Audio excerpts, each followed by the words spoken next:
As soon as the angel departed, akkuma maleekaan isaan biraa deemeen hedduu rifatan dafqi isaan irraan garagale fageenya kiiloomeetira 5 ta'u fiigaa gara haadha warraa isaanii Khadiijaa deebi'an yaa Khadiijatul Kubraa na hagoogi jedhaniin rifaatuu itti jirtu keessaa eega bahaniin booda waan isaan mudate itti himan what he had seen and what he had heard. garuu guyyaa san irraa jalqabee gara gaara sanii deebi'aniin deemne bakka sanitti hin deebine dhimmi gaara Hiraa yookiin Jabal An-Nur guyyaa san goolabame. He didn't go back anymore. No more. Finished with Ghar Hira, Jabal An-Nur. Finished. achi booda maal dalagan gabaa ummataa keessa dhaabbatan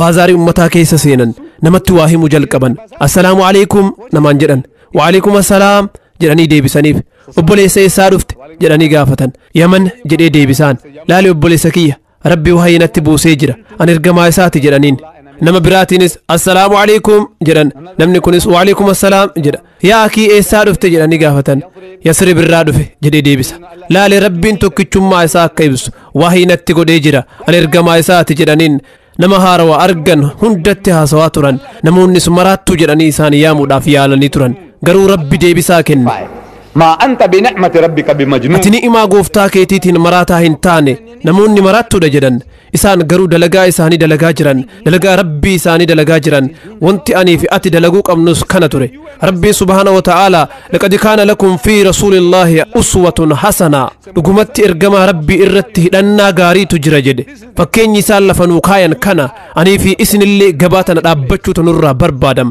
tokkichummaa rabbii labsuu qabna mushrikoota naannoo keessanitti heddummaatanii argaman ofitti yaama yeroo isaan raamaan gooftaadha jedhan laa shariika laka jedhaani yeroo krishnaan gooftaadha jedhan laa shariika laka jedhaani yesus gooftaadha yoo jedhan laa shariika laka jedhaani budahaan gooftaadha yoo jedhan laa shariika laka jedhaani kun dalagaa keessanii fi dalagaa kiyya garuu isin ni sodaattan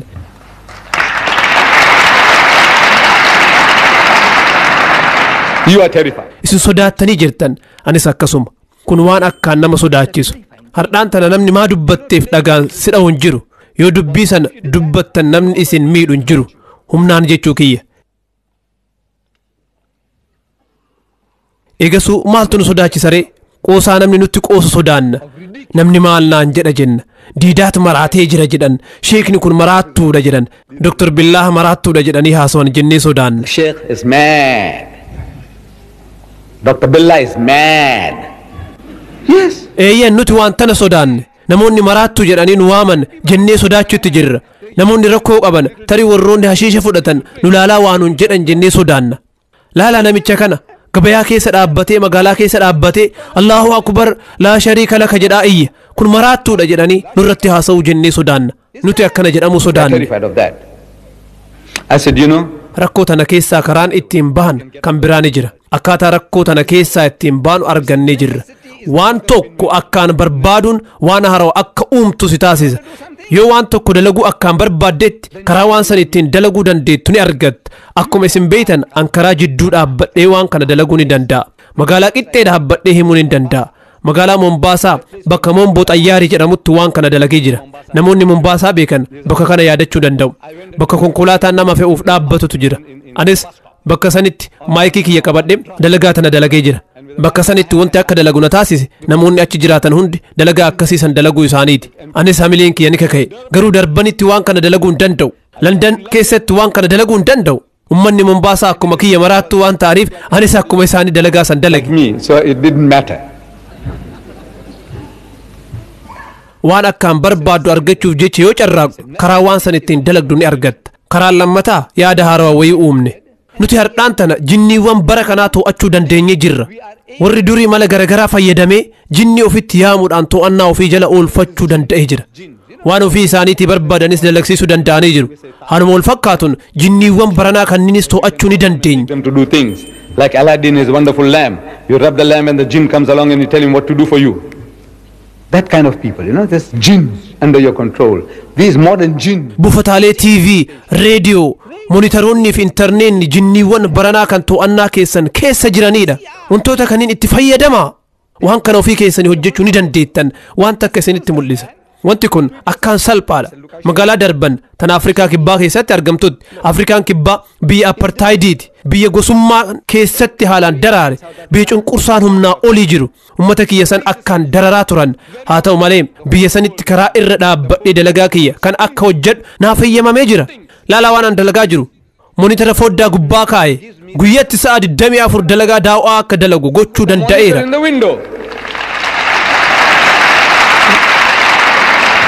You know, 24 hours a day I can make it to do the work.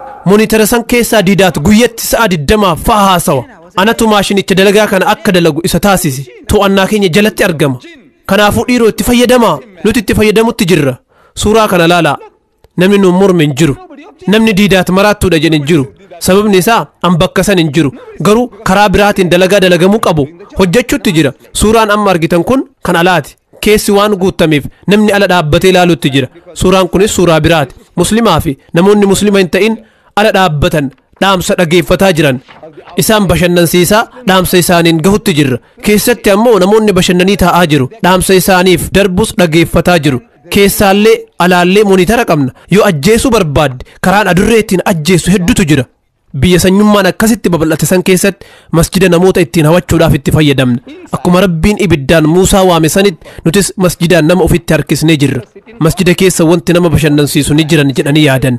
Namoonni muslima hin ta'in garaagarummaa masjidaa fi mana sagada amantii biraa jidduu jiru maal akka ta'e hin beekan.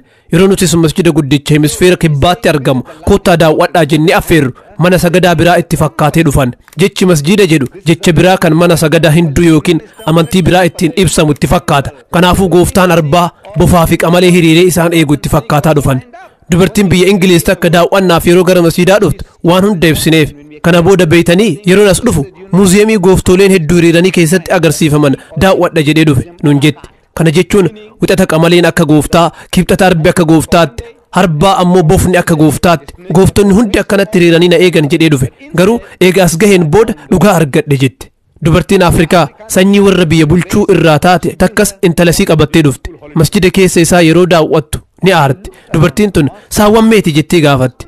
Saawwan aanan irraa ilmamu ni beeytaniimi. Obbolii isaatu si jalaa badee dhufte moo jennee gaafanne. Lakki intalatiyya sa'a sitti mul'isa jedhee fide nuun jette. Eegasuu obbolii bakka dogongoraa dhufte jenneen isinis deebistee garuu itti mul'isuudhaaf waadaa seenee jira akkam godha nuun jette. Obbolii kun dogongora kiyyaa jedheen. Isinis sa'a mul'isuudhaaf waadaa seentanii jirtan naan jette. Anis lakki akkasii miti. Yoo sa'a daawwachuu barbaadde daawwachuu ni dandeetta. Daandii amgeeni masjida irraa fageenya maayila lamaa irratti mana sagadaa hinduu guddichatu jira. Warri hunduu ummata kiyya. Mana sagadaa san keessatti waan arguu barbaadde hunda ni argita. Sa'a, qamalee, bofa waan hunda ni argita. Ummanni sun ummatuma kiyya. Afaanuma an dubbadhu dubbatan. Maqaa maatii wal fakkaataa qabna. Moraarjii Deesaayi nama jedhamu beeytanii inni muummicha ministeeraa biyya dimokiraasii guddicha dachii kanaati. Inni abbeeraa kiyya. Maamuu jennee isa waamna. Fincaan loonii guyyaa hunda yeroo 6 fi 8 dhuga. Sun ummata kiyya. An waan sanitti hin qaanfadhu.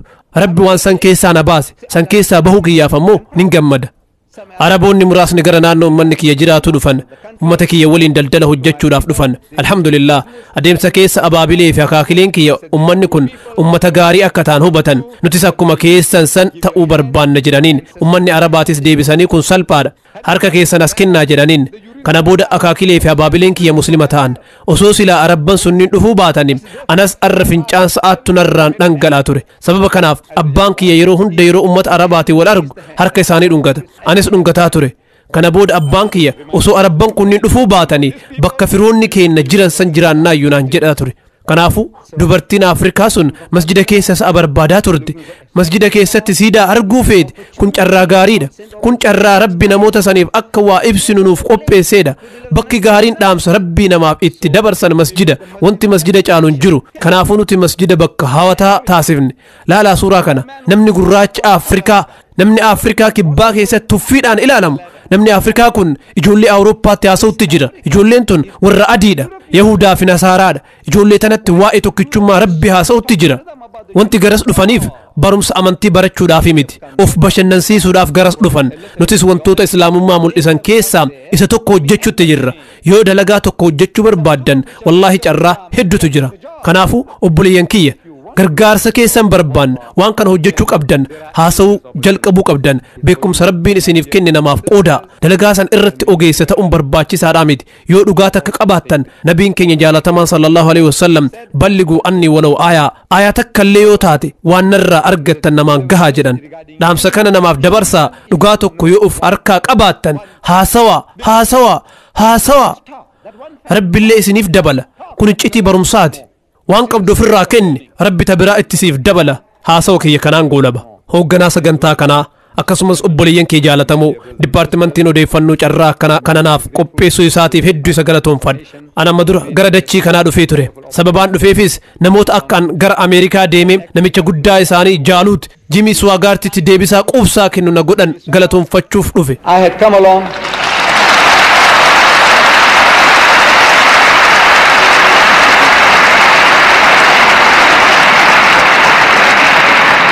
amma dura gara na dhufuu kiyyaaf sababni san ture garuu akkuma dhufeen kallattii garagaraatiin rakkoon natti dhufte akkuma nas dhufeen namoonni natti dhufanii obbo Diidaat reediyoo keenya irratti akka haasoftu feena obbo Diidaat TV keenya irratti akka haasoftu feena obbo Diidaat kottuutii nuun haasa'e jechaa na cinqan waan san dalaguu hin dandeenye amma akkuma haasawa kana xumureen gara Dubaay deemuu qaba sababaan ammoo isin amma hoteela keessatti taa'umsa na dhorkuun keessan hin oolu akkuma as keessaa bahin namoota na eegantu jira motoraan na dabalanii buufata xayyaaraatti na buusan asirraa gam akka fagaatuun beeku Dubaayittis eegaa haasawa godheen booda ammas deeggartoota kiyya jalaa dheessuu qaba waan kanan hin jaaladhu natti tola garuu amma maashina waggaa 70 fi guyyaa 4 dalagee tahee jira kanaaf dalagaa akkaan natti ulfaata isinis kana hubattanii garaa naaf laaftanii akka nagayaan bahu na gargaartan jedhee yaada wa akhiru da'waana alhamdulillahi rabbil alamin it's a bit too much for this old machine.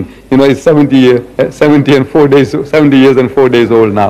So I hope you'll have a little extra mercy on me, kindness on me, to allow me to go out peacefully. Wa akhiru da'wana alhamdulillahi rabbil alamin.